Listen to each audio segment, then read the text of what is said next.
नमो बुद्धाय. जय भीम.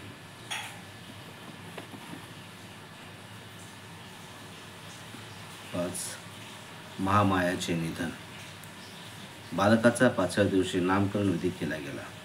बालकाचे नाव सिद्धार्थ असे ठेवण्यात आले. त्यांचे गोत्र गौतम होते.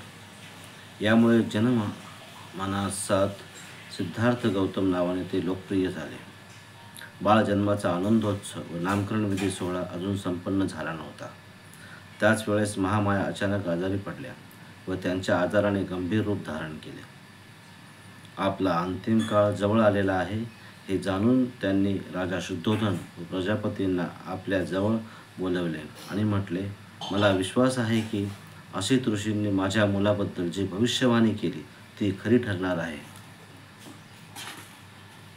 मला वाईट वाटते की ती खरी ठरलेली भविष्यवाणी मी पाहू शकणार नाही. प्रजापती, मी माझ्या पुत्रास आपल्याकडे सोपवून जात आहे. मला विश्वास आहे की तुम्ही त्याचा सख्या आईपेक्षा चांगला सांभाळ कराल.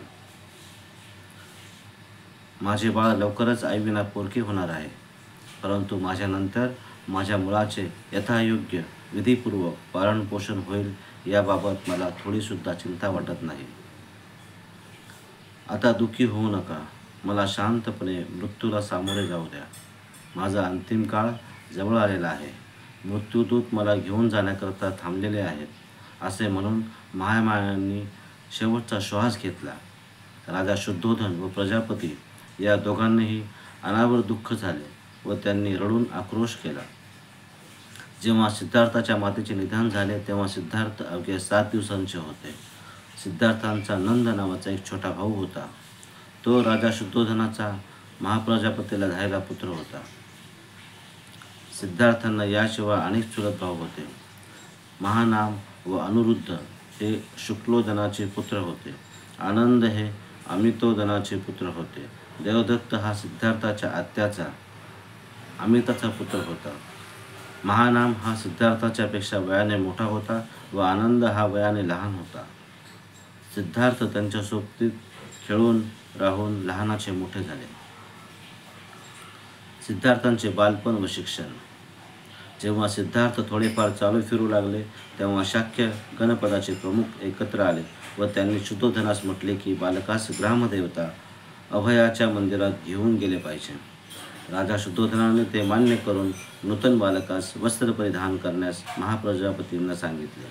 महाप्रजापती बालकास वस्त्र परिधान करीत असताना सिद्धार्थाने अत्यंत मधुरवाणीने आपल्यास कुठे घेऊन जात आहेत ते आपल्या मावशीस विचारले. जेव्हा त्यांना कळले की आपल्याला मंदिरात नेले जात आहे तेव्हा त्यांनी स्मित हास्य केले, परंतु शाक्यांच्या रीतिरिवाजानुसार सिद्धार्थ मंदिरात गेले. वयाच्या 8व्या वर्षी सिद्धार्थांच्या शिक्षणास सुरुवात झाली. महामायाच्या स्वप्नांचा अर्थ सांगण्यासाठी ज्या 8 ब्राह्मणांना शुद्धोधनाने बोलवले होते व ज्यांनी सिद्धार्थांचे भविष्य कथन केले ते 8 ब्राह्मण सिद्धार्थांचे प्रारंभीचे गुरु झाले. त्यांना जे ज्ञान होते तर सर्व सिद्धार्थांना शिकवल्यानंतर राजा शुद्धोधनाने उद्दिच्च देशातील उच्च कुळातील प्रथम श्रेणीची भाषा, व्याकरण, वेद, वेदांग व उपनिषद पारंगत सब्बमित्त यांना पाचारण केले. राजा शुद्धोधनाने त्यांच्या हातावर सुवर्ण कलशातून जलसिंचन समर्पण केले व सिद्धार्थांना सब्बमित्ताकडे अध्ययनाकरता स्वाधीन केले. ते त्यांचे दुसरे गुरु होते. त्यांच्याकडील अध्ययनातून सिद्धार्थ गौतम तत्कालीन सर्व दर्शनशास्त्रात पारंगत झाले. याशिवाय त्यांनी आलारा कालामाचे शिष्य भारद्वाज यांचेकडून चित्त एकाग्र ध्यानस्थ करण्याचा मार्ग जाणला. भारद्वाज यांचा आश्रम कपिलवस्तू येथे होता. 7. सिद्धार्थांची सुरुवातीची लक्षणे. जेव्हा केव्हा सिद्धार्थ आपल्या पित्याच्या शेतावर जात असत व शेतीची काही कामे नसतील तेव्हा एकांतात बसून सिद्धार्थ ध्यान सराव करीत असत. मानसिक विकासाकरता आवश्यक त्या सर्व बाबी पुरविल्या जात असताना सिद्धार्थांच्या शिक्षणक्रमात क्षत्रियाला आवश्यक अशा युद्धकलेकडे दुर्लक्ष केले जात नव्हते. आपल्या मुलाचा मानसिक विकास होत असताना त्याचे क्षात्रतेज कमी पडणार नाही या गोष्टींकडे राजा शुद्धोधनाचे लक्ष होते. सिद्धार्थ स्वभावतः करुणावान होते. माणसाने माणसाची पिळवणूक करावी हे त्यांना अजिबात आवडत नसे. एकदा ते आपल्या मित्रांबरोबर वडिलांच्या शेतावर गेले. तिथे त्यांनी पाहिले रखरखीत जळत्या उन्हात अंगावरील अगदी थोडक्या वस्त्रात काही मजूर जमीन नांगरणी, घालणे, झाडे तोडणे इत्यादी कामे करीत आहेत. या दृश्यांचा त्यांच्या मनावर फार मोठा प्रभाव पडला. ते आपल्या मित्रांना म्हणाले, एका मनुष्याने दुसऱ्या मनुष्याची पिळवणूक करावी हे योग्य आहे का? कामगारांनी कष्ट करावेत व मालकांनी त्यांच्या कष्टाच्या फळावर जगावे हे कसे बरोबर आहे? यावर काय उत्तर द्यावे हे त्यांच्या मित्रांना कळेना. त्यांच्या मित्रांचा जीवनाच्या जुन्या तत्त्वज्ञानावर विश्वास होता. मजुरांचा जन्म हा मालकाची सेवा करण्याकरिता झाला आहे व तेच त्यांच्या भाग्यात आहे असे त्यांच्या मित्रांना वाटत असे. शाक्य लोक व प्रमंगल नावाचा उत्सव साजरा करीत असत. ग्रामीण भागात धान्य पेरणीच्या दिवशी हा उत्सव साजरा केला जात असे. शाक्य कुलांच्या प्रथेनुसार या दिवशी प्रत्येक शाक्य स्वतः नांगरी करीत असे. सिद्धार्थ नेहमीच या प्रथेचे पालन करीत असे. ते स्वतः नांगर धरीत असत. ते जरी शिकलेले विद्याविभूषित होते तरी त्यांनी कधीही शारीरिक श्रमाची घृणा केली नाही. ते क्षत्रिय कुळातील होते. धनुर्विद्या व शस्त्रविद्या यांचे प्रशिक्षण त्यांना मिळाले होते, परंतु इतरांना निष्कारण इजा करणे त्यांना आवडत नसे. शिकारी लोकांच्यात सहभागी होण्यास ते तयार नसत. त्यांचे मित्र म्हणत, तुम्हाला वाघ सिंहाची भीती वाटते का? तेव्हा सिद्धार्थ उत्तर देत, मला माहीत आहे की तुम्ही वाघ सिंहाचा शिकार करण्यासाठी जात नसून हरिण व ससे यांच्यासारख्या निरुपद्रवी प्राण्यांना मारण्याकरिता जात आहात.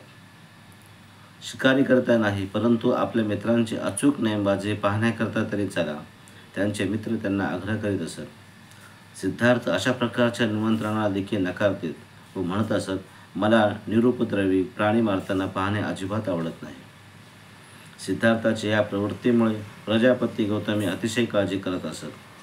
सिद्धार्थाबरोबर या संबंधी वादविवाद करताना त्या म्हणत असत, सिद्धार्था, तू विसरतोस की तू एक क्षत्रिय आहे व युद्ध करणे हा तुझा धर्म आहे. शिकारीच्या मार्गानेच युद्धशास्त्रात प्रावीण्य प्राप्त होते. शिकारीनेच अचूक नेमबाजीचे प्रशिक्षण मिळते व शिकार हे क्षत्रियांच्या युद्धशास्त्राचे प्रशिक्षण घेण्याचे क्षेत्र आहे. सिद्धार्थ नेहमी गौतमींना विचारत असे, पण माते, क्षत्रियांना लढावेच का लागते? आणि गौतमी उत्तर देत असत, ते क्षत्रियांचे कर्तव्य आहे म्हणून. या उत्तराने सिद्धार्थांचे समाधान होत नसे. सिद्धार्थ विचारत असे, माणसाने माणसाला मारणे हे माणसाचे कर्तव्य कसे होऊ शकते? गौतमी यावर म्हणत असे की प्रवृत्ती एखाद्या साधू संन्याशाला योग्य आहे. क्षत्रियांनी लढलेच पाहिजे. जर का त्यांनी युद्ध केले नाही तर राजाचे रक्षण कोण करणार? परंतु माते, जर का सर्व क्षत्रिय परस्परांवर कल्याण मैत्री करू लागले तर एकमेकांना न ठार करता आपल्या राज्याचे रक्षण करू शकणार नाहीत का? गौतमी यावर निरुत्तर होत असे आणि सिद्धार्थाला त्यांच्या विचारांवर सोडून देत असे. सिद्धार्थ आपल्या सहकारी मित्रांनी ध्यान सराव करावा याकरिता प्रयत्नशील असे. सिद्धार्थ त्यांना योग्य अशी बैठक आसन व्यवस्था शिकवित असे. एखाद्या विषयावर चित्त एकाग्र कसे करावे हे शिकवित असे. सिद्धार्थ त्यांना आपले विचार ध्यानाकरिता कशा प्रकारे असावेत याकरिता मार्गदर्शन करीत असे. त्यांना मंगल मैत्री भावना शिकवित असे, जसे की मी सुखी हो, माझे नातेवाईक सुखी हो, सर्व प्राणी मात्र सुखी हो. परंतु त्यांचे मित्र या गोष्टी गंभीरतेने घेत नसत व ते त्यांचे हसून थट्टा करीत असत. त्यांचे मित्र डोळे बंद करून ध्यानाच्या विषयावर मन एकाग्र करू शकत नसत. उलट त्यांच्या डोळ्यासमोर शिकारीसाठीची हरणे व खाण्याकरिता गोड पदार्थ येत असत. इतर बाबींच्या तुलनेत ध्यान धारणेकरता दिलेले अधिक महत्त्व त्यांच्या मातापित्यांना आवडत नसे. त्यांना वाटत असे की ध्यानधारणा क्षत्रियांचे जीवनपद्धतीपेक्षा विपरीत आहे. योग्य चांगल्या विषयांवर ध्यान केल्याने जगावरील कल्याण, मैत्री भावना विकसित होते यावर सिद्धार्थांचा विश्वास होता. या बाबतीत खात्री देत असताना सिद्धार्थ म्हणत असे, जेव्हा आपण सजीवांचा विचार करीत असतो तेव्हा आपण त्यांच्यातील भेदाभेद व वेगळेपणा या गोष्टीने सुरुवात करतो. आपण मित्रांना शत्रूंपासून वेगळे करतो, प्राण्यांना मनुष्यांपासून वेगळे करतो.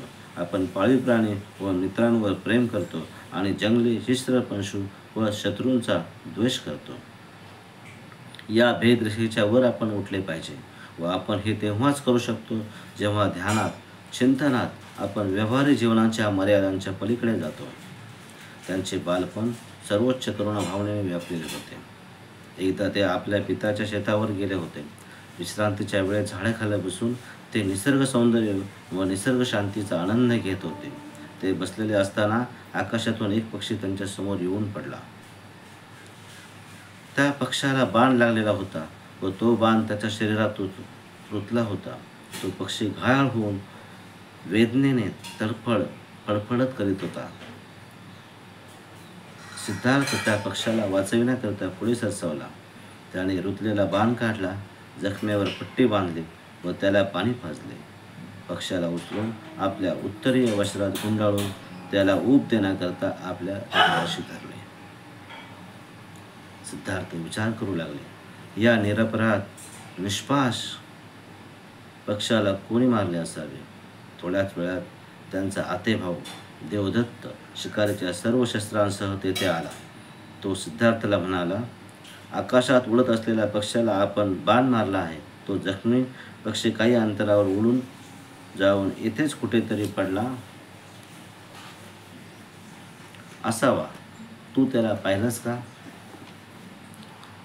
सिद्धार्थाने होकार दिला व घायाळ स्थितीतून बरा झालेला पक्षी सिद्धार्थाने त्याला दाखविला. देवदत्ताने तो पक्षी मागितला. माझा पक्षी मला परत कर. पण सिद्धार्थाने नकार दिला. त्यामुळे त्यांच्यात मोठा वाद झाला. देवदत्ताचे म्हणणे होते की जो शिकार करतो त्या शिकारीचा मालक तोच असतो. सिद्धार्थाने या नियमाची अधिकृतता मानली नाही. तो म्हणाला, की जो रक्षण करतो त्याला त्याचा मालकी हक्क प्राप्त होतो. ज्याला त्याचा जीव घ्यायचा असतो तो त्याचा मालक कसा होऊ शकतो? या वादात कोणीही माघार घेत नव्हते. शेवटी हा वाद लवादाकडे नेण्यात आला. लवादाने सिद्धार्थ गौतमाचा दृष्टिकोन योग्य असल्याचा निर्णय दिला. यामुळे देवदत्त सिद्धार्थाचा नेहमीकरिता शत्रू बनला. सिद्धार्थ गौतम इतके करुणावान होते की त्यांनी आपल्या आतेभावाची मर्जी राखण्यापेक्षा एका निष्पाप पक्षाचे प्राण वाचवण्यास अधिक प्राधान्य दिले. सिद्धार्थ गौतमाच्या बालपणीची स्वभाव लक्षणे अशी होती. 8. सिद्धार्थाचा विवाह. दंडपाणी नावाचे एक शाक्य होते. त्यांना यशोधरा नावाची एक कन्या होती.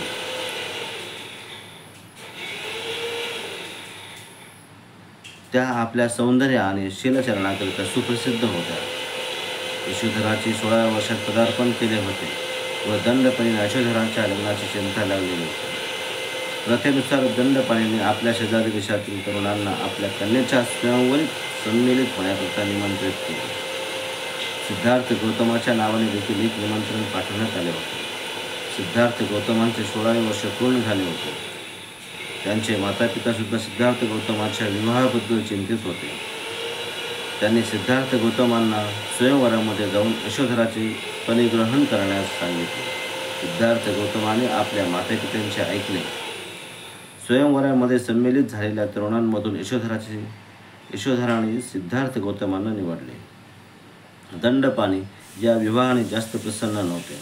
या दोघांच्या दाम्पत्य जीवनाच्या सफलतेबद्दल त्यांना शंका वाटत होती. सिद्धार्थ गौतमांना साधुसंतांची संगतच जास्त आवडते असे दंडपाणींना वाटत असे. सिद्धार्थांना एकांत प्रिय आहे. ते उत्तम सद्ग्रस्त कसे होऊ शकतील? यशोधरा सिद्धार्थ गौतमांशिवाय इतर कोणाशीही विवाहास तयार नव्हत्या. त्यांनी आपल्या पित्यास विचारले, साधू संतांच्या संगतीत राहणे म्हणजे काही गुन्हा आहे का? यशोधरांना तो गुन्हा आहे असे वाटत नव्हते. यशोधरांच्या मातेस कळले की यशोधरा सिद्धार्थ गौतमांशिवाय इतर कोणाशीही विवाहास तयार नाही. तेव्हा त्यांनी दंडपाणींना विवाहास संमती द्यावी असे सांगितले. दंडपाणींनी ते मान्य केले. गौतमाचे प्रतिस्पर्धी निराश झाले नाही तर त्यांना त्यांचा अपमान झाला असे वाटले. त्यांना वाटत होते की कमीत कमी त्यांच्या प्रती न्याय व्हावा याकरिता यशोधराने निवडीपूर्वी कोणत्या ना कोणत्या प्रकारे सर्वांची स्पर्धा परीक्षा घेतली पाहिजे होती. काही काळ ते शांत राहिले. त्यांना विश्वास वाटत होता की दंडपाणी हे यशोधरांना सिद्धार्थ गौतमांची निवडच करू देणार नाही व अशा प्रकारे आपला उद्देश सहजगत्या सफल होईल. जेव्हा त्यांनी पाहिले दंडपाणी आपल्या उद्देशात असफल झाले आहेत तेव्हा त्यांनी धनुर्विद्या, लक्षवेध, स्पर्धा परीक्षेची मागणी केली. दंडपाणीने त्यांच्या मागणीला मान्य करावे लागले. सिद्धार्थ सुरुवातीला याकरिता तयार नव्हते. जर का त्यांनी असा नकार दिला तर त्यांचे माता पिता, त्यांचे कुळ व सर्वात जास्त यशोधरांची मनहानी होईल, हे त्यांच्या सारथी छन्ना याने त्यांना समजावून सांगितले. सिद्धार्थाच्या मनावर याचा फारच परिणाम झाला. त्यांनी त्या स्पर्धेत भाग घेण्याचे कबूल केले. स्पर्धा सुरू झाली. प्रत्येक स्पर्धकाने आपले कौशल्य दाखवले. सर्वात शेवटी गौतमाची पाळी आली. त्यांना धनुर्विद्येतील लक्ष्यभेद सर्वश्रेष्ठ ठरला. त्यानंतर विवाह समारंभ संपन्न झाला. शुद्धोधन व दंडपाणी या दोघांनीही आनंद झाला. त्याचप्रमाणे यशोधरेला व महाप्रजापतीला देखील अतिशय आनंद झाला. विवाहास अनेक वर्ष झाल्यावर यशोधरा एक पुत्र प्राप्त झाला. त्याचे नाव राहुल असे ठेवण्यात आले.